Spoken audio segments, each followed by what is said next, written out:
Okay, everyone, and welcome to the Digitize Fully Charged Podcast. My name's Pam Curry. I'm joined, as always, by my colleague Niall Ridgway, and today's episode is a brilliant conversation with the fantastic Leif Thobroe. Leif's a disability sport coordinator, development lead for Wales, and he's like, his story is just so fascinating. The experience he's been through as a rugby player, then becoming a Paralympian for taekwondo, just amazing, like a story of resilience and sticking with something and not giving up. So let's jump into the episode. So I'm super excited to introduce Leif Thobroe to you today. Leif, as I said in the intro, is a disability sports coordinator based near Cardiff in Wales. The best person to tell you about Leif and his work is Leif himself. So let's hand over and welcome. Hi guys, thanks for having me on. My name's Leif Thobroe. I work for Disability Sport Wales and I cover the Central South. A little bit about myself. I'm a former para-taekwondo athlete, so disabled athlete, which came off the back of me having a life-changing injury come up to 11 years ago, playing rugby.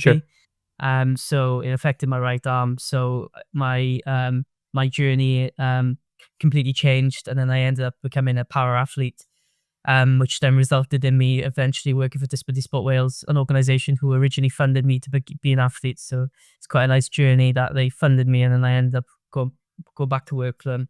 And now part of my role is to support children, local authorities, national government bodies to make provisions a little bit more inclusive and create more opportunities for disabled people. Love that. And so, Leif, had you any experience of taekwondo at all as a sport before you got into it as a para athlete?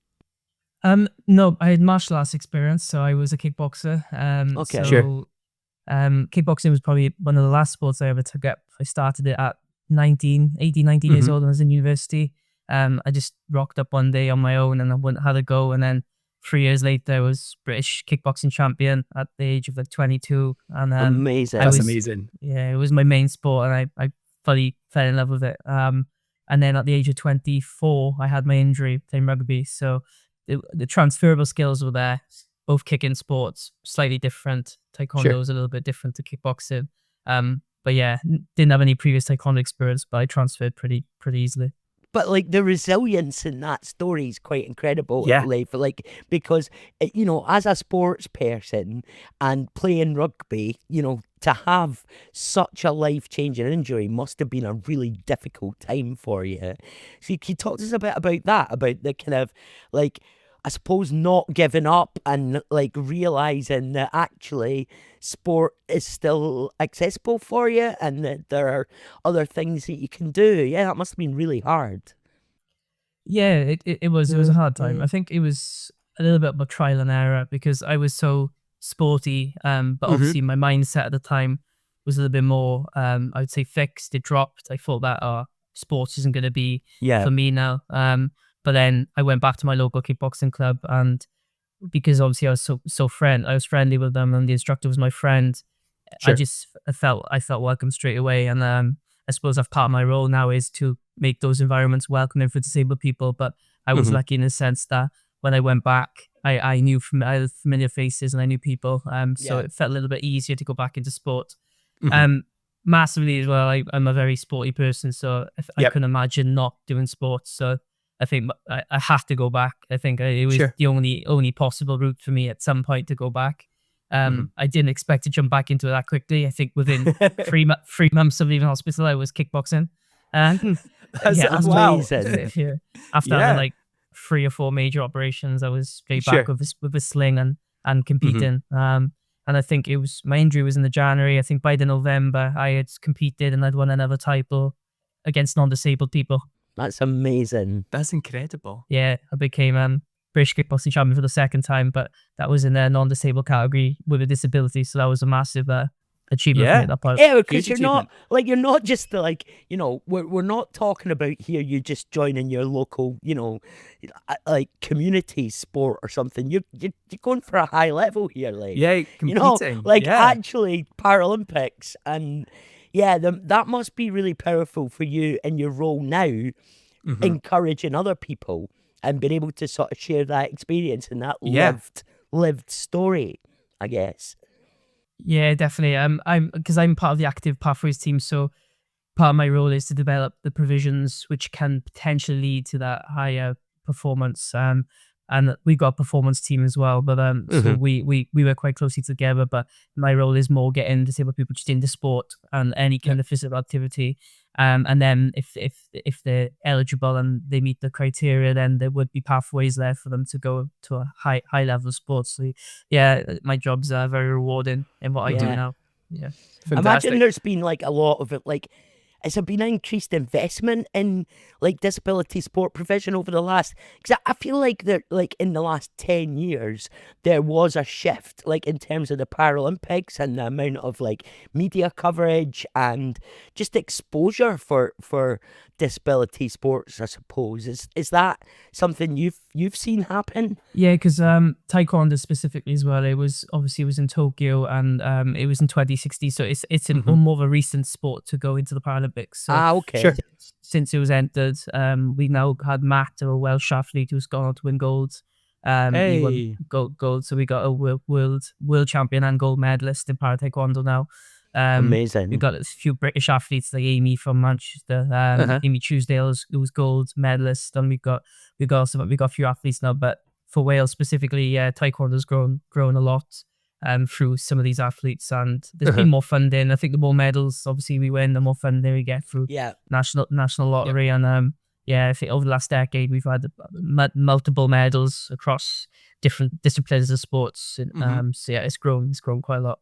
Do you work with the para athletes who are working in other sports as well, or is it just within the taekwondo and the kickboxing and then your background? No, so because I don't directly work with the athletes. That's the performance team. Right. But the performance team will work with all sports, all athletes. Okay. So from swimming through to badminton, through to all sports, taekwondo. With athletics. So the performance team works with all para athletes. When starting up all the way up to onto a professional high performance program. I work with all disabilities, all ages, all age groups, with schools, ALN schools, local community, local authorities. So my role is just to work with all these partners to get people into sport, and then hopefully there's a nice transfer to the performance if anybody wants to go down that route.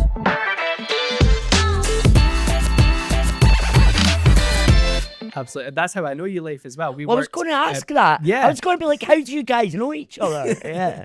Yeah, so we worked previously at, it's changed the name now. It used to be called King's Camps. I think it's King's Foundation now.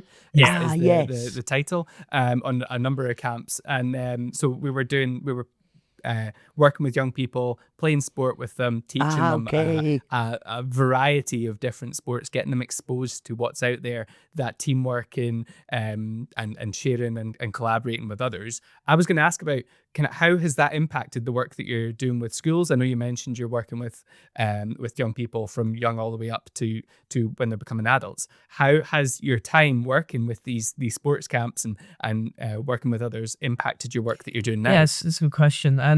I think from the King's Foundation, and when I worked with you, because I covered camps in Scotland, Wales and England, and after I left Team GB, I think I left Team GB in 2018, and then after I joined the King's Foundation, so I was just jumped straight into it. I was working with children across the whole of UK, from Key Stage 1 all the way up. But it gave me so much experience working with different children across different regions. And then after my time with King's, I ended up becoming it was a TA, then I went into cover teacher, and then at LSO, I did loads of roles within schools and working with ALN departments and challenger behaviour units. So that experience from King's Foundation led me to want to go into education. Yeah. If you'd asked me back when I was an athlete, 2017, 18, would I work with the children's school? It would have been no. No way. Yeah, there was a massive shift, and I was like, I quite enjoy it.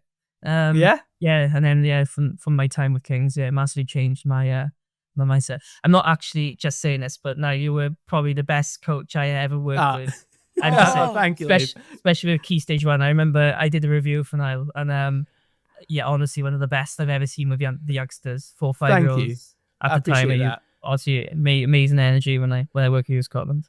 Yeah. Brilliant. Thank you very much. I appreciate that. That's lovely. That's lovely. Yeah. I suppose Niall's got a lot of experience with like really young people. Yeah, a lot with the younger ones, particularly. And I guess, Pam, it's nice for you to hear that I don't just sit in front of a computer all day as well. Like, there's another side. I thought Niall's sporting prowess at the moment is limited to a 5-a-side football competition that is called, wait for it, Fat Fives. That is the name of the football sort of program that Niall follows, which I always think is hilarious. Now, what's the name of your team again?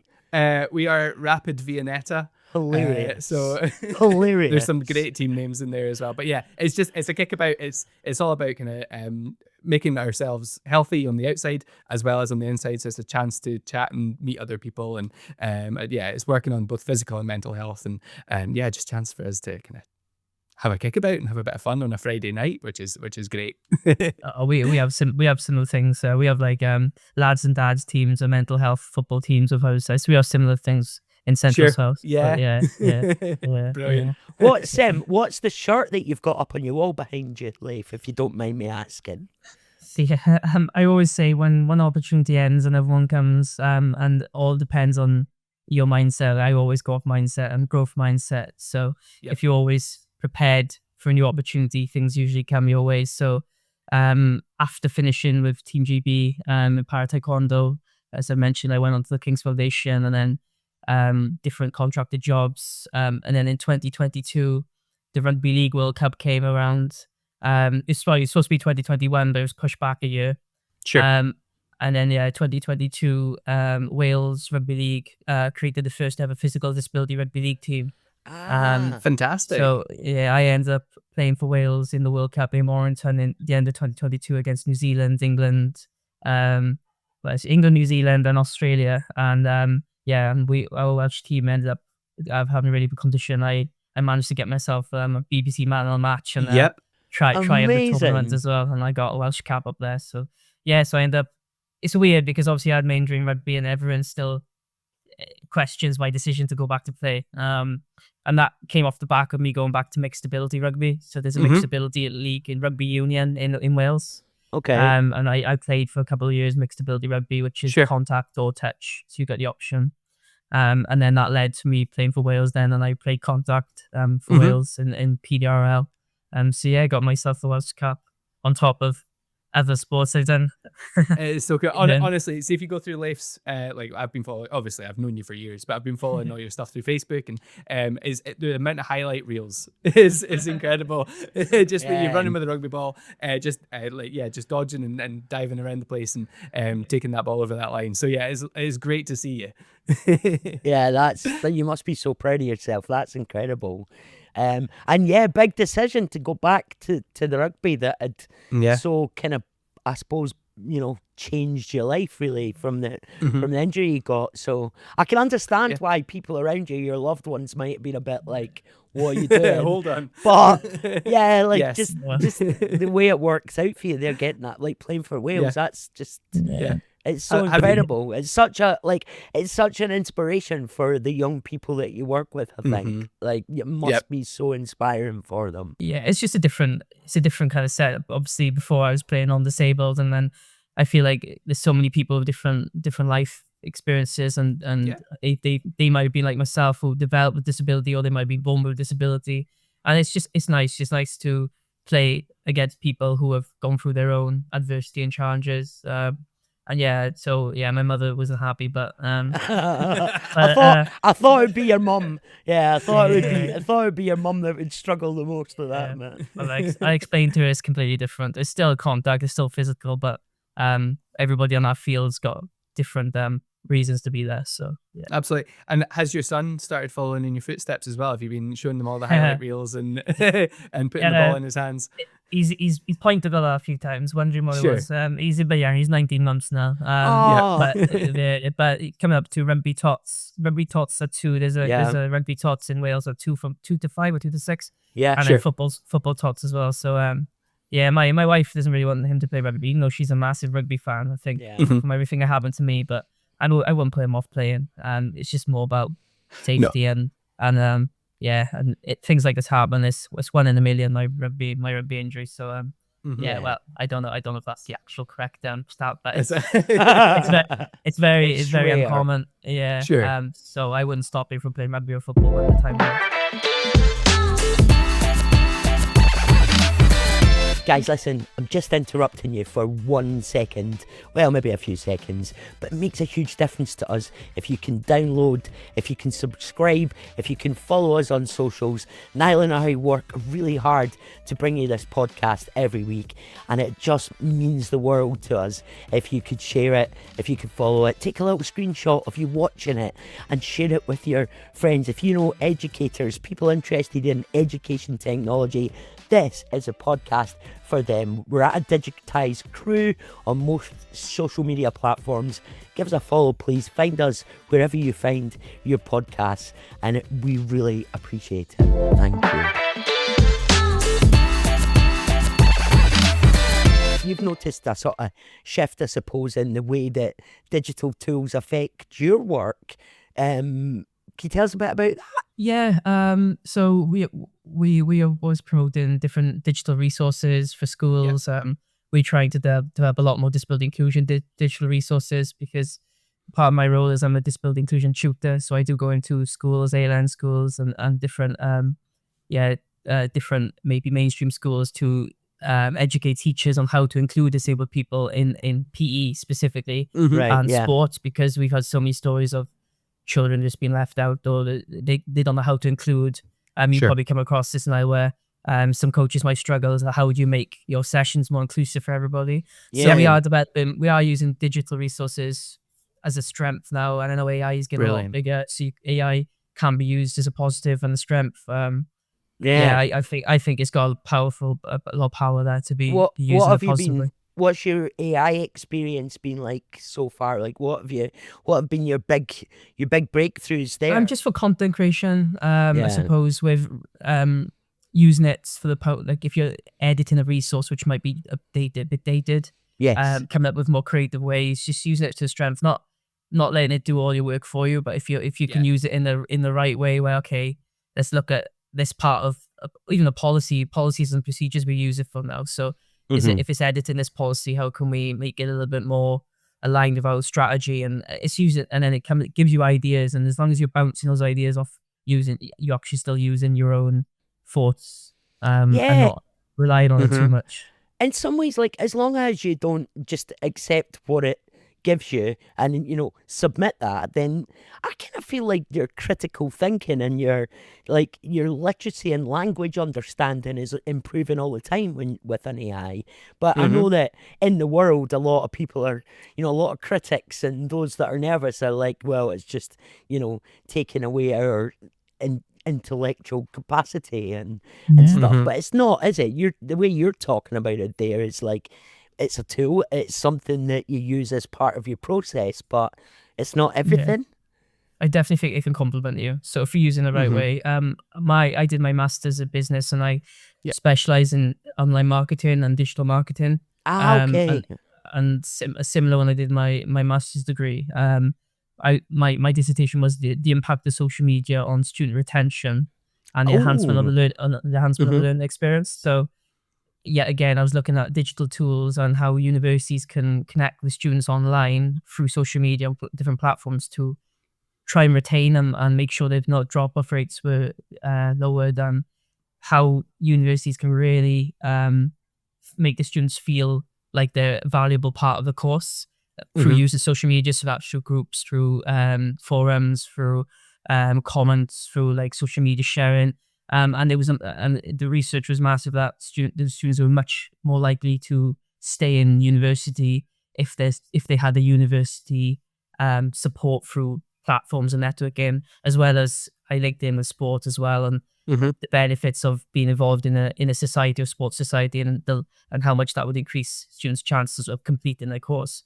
So the digital tools is the same as social media. It can be used for positive, but also it can be very negative if you don't manage your time on there correctly. So AI, it definitely has the power to complement you, but also people are worried that it's so good that it can just wipe out people's critical thinking and roles. So it's just making sure you use it in the right way. I suppose the time we're at in the world is a bit like what it must have been like at the shift from like farming to industry, you know, where, you know, people who ploughed fields by hand or planted seeds by hand would have been a bit like, oh no, these big machines and tractors are going to take my job. But you know, we still have farmers and we still have farm workers. Yeah. And they use these tools in more effective ways now, don't they? It allows us to do more with less, I suppose. So yeah, it's an interesting time, isn't it? There's a lot of like, I don't think you can access a news resource or website without seeing AI mentioned it somewhere at this moment in time. Yeah, it's just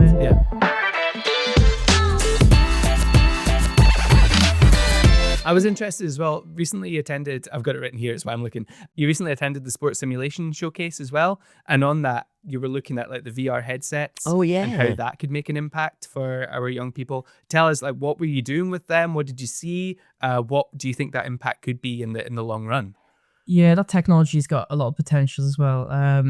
You can have the simulation technology in any room potentially where it's a real life environment, so it feels like you can have the sounds, you can have smells coming through the walls. You can have basically you can have like they can project smells into the room, so you can have like a real, say for example, you're in a stadium, you could have the sounds of the crowds, you could have smells, you could have, and it's all screens. The whole room is like a field, and you're in the middle of the field, and they can do it for like first aid courses. Somebody could be like myself, could have had a spinal injury in the field, and you can use that technology to help you properly follow the right procedures to make sure that person is obviously either air ambulanced off or neck supports are put on and they stretch it off in the correct way. So there's power to use in schools. If it's a VI headset one, it could be for training courses. It could be for like anything education. They're using it now for medical health.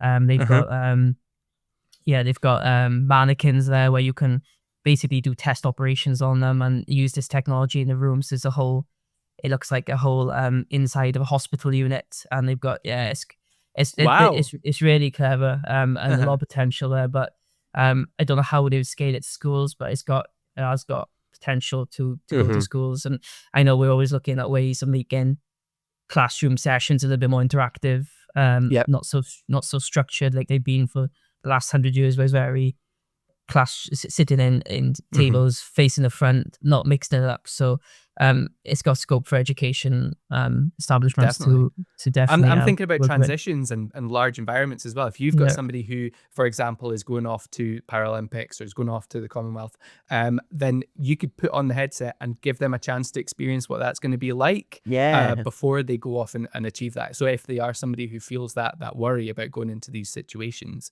then they have that chance to do that. Likewise, if you've got somebody going off to high school, then they could put on the headsets and see what are the steps I need to get to cross over that door? Where do I need to go for these lessons? That kind of thing. It was interesting you saying as well about the smells. So I recently went to see Wicked it was 4DX, and I hadn't experienced this at all. And it's like a roller coaster essentially. So the chairs move as you're watching the film, and it pumps in smells as well, and there's sounds and there's flashing lights, that kind of thing. But I just thought that was really interesting that this isn't just an experience we can have in cinemas and then kind of large environments. You could have your own personal version of that as well through the headsets, through the smells coming into the room as well. The smells really are fascinating, actually. I'm like, what smells do they pump into the place when it's like a stadium? I'm like, that's really interesting. Is it like, you know, grass. Grass and the pies at half time. I was thinking as well, because there's so much scope for like history lessons where they could go back and they could do like a World War II scenario, or there's loads.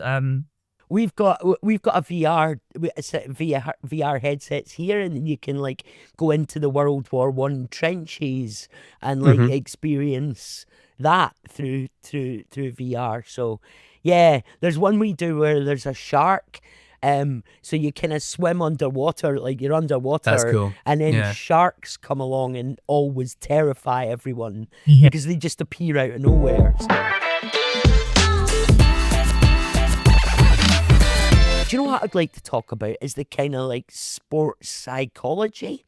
So, like, do you do a lot of work with that? Like, the reason I'm saying, right, is because Niall and I are both based in Scotland, okay?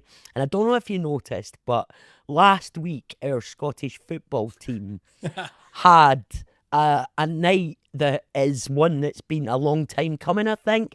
And it made me really think about the sports psychology because for me, it feels like the Scottish football team and its Tartan Army supporters have had a bit of a kind of, well, we've had 20 odd years of not really making it to anything.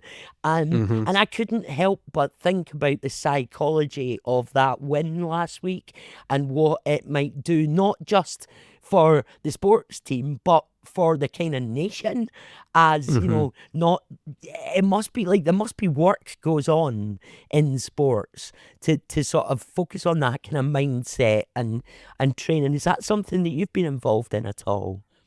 Yeah, all high performance sports, they should have a sports psychologist within the setup. But Sure. I think it's some sports is optional. Some will make you go and see the sports psychologist. But for myself, when I was in taekwondo, I had to want to like even to walk through the whole process of walking out onto Yeah. the stage with the fans, the psychology of the build up, how I'm going to how my breathing is going to be controlled going into the fight Wow. scenario. Really?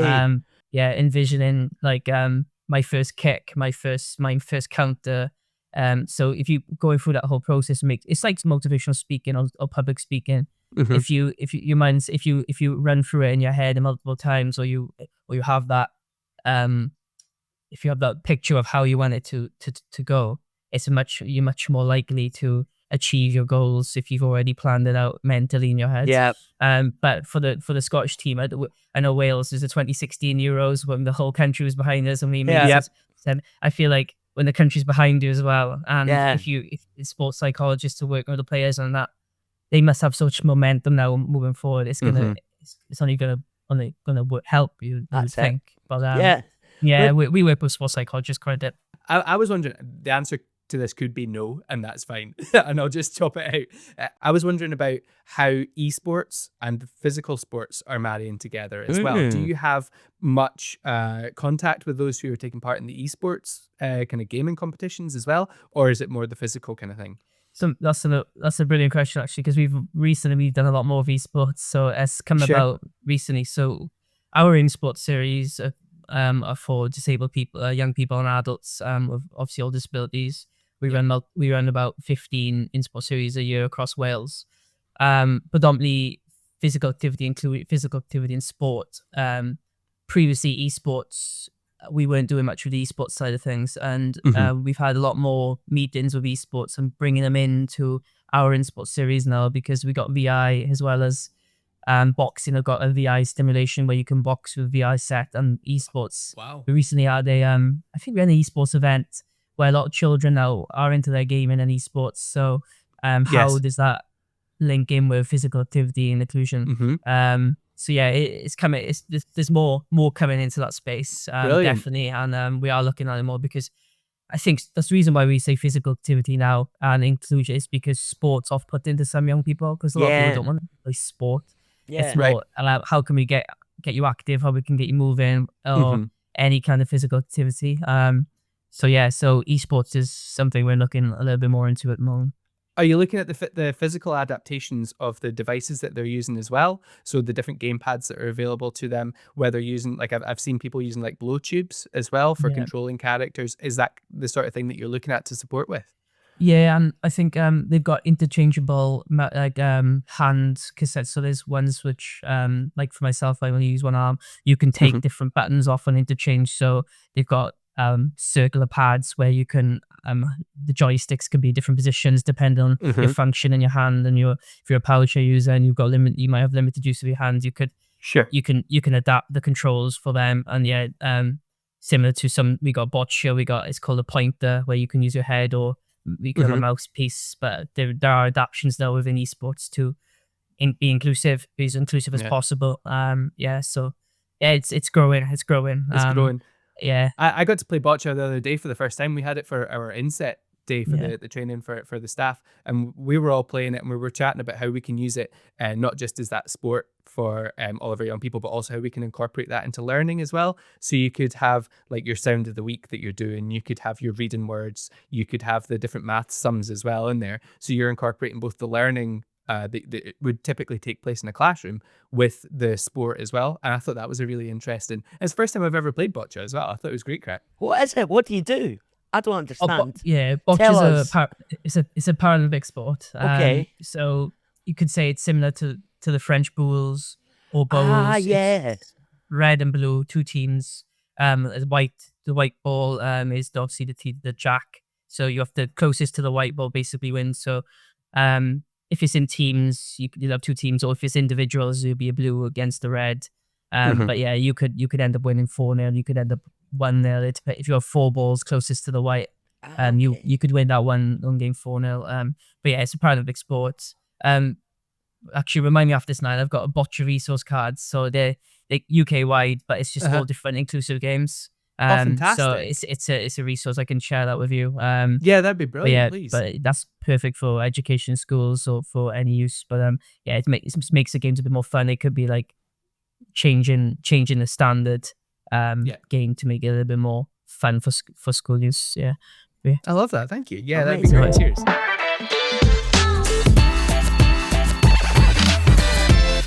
So, Leif, could you tell us about the kind of big projects you're working on just now? Like in terms of your, we all have different projects that we work on at different times. And what's the big things you've got going on just now in your work? At the moment, I'm doing a lot more in the EDI space. So, working with ethnic diverse communities. Trying to work with partners across Central South to bring everything together to increase opportunities for underrepresented groups, not just ethnic diverse communities, but all disabilities. So part of my role is to work with partners to run events. So I'm more of a facilitator and signposter. I work with two different health boards. So we have a lot of health referrals coming from different health boards. It could be occupational therapy, it could be the community brain injury team. It's quite a broad role. And then next minute I could be helping a club set up to run an inclusive football club. It's got a lot going on. But I'd say at the moment our biggest projects are working with ethnic communities and running a little bit more in that area. Must be quite varied then. It sounds like you've just like each day sounds like it could be different, which must be good. It is, yeah. I've got quite a big region as well. So I cover 5 local authorities from Cardiff to Bridgend, but I do Merthyr, the Vale, and RCT as well. So it's quite a big geographical area. And then I could be at an event in Merthyr and then an hour away in Cardiff for another one. So it's power of teams, I suppose, now as well, not having to be everywhere. Yes. That's it. Well, I mean, here right now we're talking all across the country. None of us are in the same space, so it's makes things a lot easier. I think just before we finish up, as a kind of wrap up and a message for our listeners, because like in our listener group, there will be people who've been touched by similar experiences to yours. And I think for me, what stands out from talking to you, Leif, is the resilience and like just the ability to stick with something and not give up seems to be really powerful. What are your big takeaways from your lived experience? Like, what would you say to other people that might be going through something similar where a life-changing event comes along and just disrupts the path that you thought you were on? Yes, question. Everyone's timescale is gonna be different on when they start to feel a little bit more positive about their situation, because everybody's gone through setbacks, adversity. It doesn't have to just be disability related. Everyone goes through things daily. I'd say, how can you get the positives out of your current situation? So life isn't over. If you have a life-changing injury or if something major's happened to you, it's about looking at the positives, friends, family, What's your passion? So obviously I was lucky that my passion's been sports, so I went back into my sport. Do you have another passion? But try and follow where your passions are, and just continue being positive. I think the more you reflect on what ifs and what would my life be like now, and if it hadn't happened, where would I be? It's not going to help. It's just going to send your mind into overtime. It's more about I'm grateful in a sense, because what's happened is changed my career path. It's changed me as a person. I've gone on to making a difference in different people's lives, and you could end up changing different people's lives in a different way from something you've gone through. So I think looking at the positives, and you might be able to inspire somebody one day from your journey. So just keep positive. Well, I'm sure you keep inspiring them every day, Leif. Honestly, I really you are an inspiration.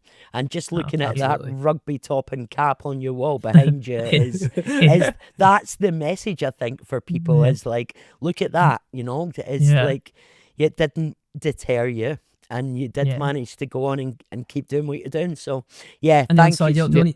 The only other thing I'd add is if anyone is interested in disability sport or anything, either reach out to your local authorities within your region. We work quite closely with Disability Scotland now, Scotland Disability Sport. So they recently came to one of our conferences in North Wales. So they do similar to us, similar setup. They have regionals all over Scotland. I think they have 8 regional development managers. So reach out to Scottish Disability Sport, and they can find you a local offer within Scotland or wherever you are, if it's England or Wales. So don't be put off by thinking that something's not going to be inclusive or a club. Give it a go, and someone you'll find an opportunity out there. Find the support that's there. And if anybody's got any questions for you as well, where can they find you? Disability Sport Wales website.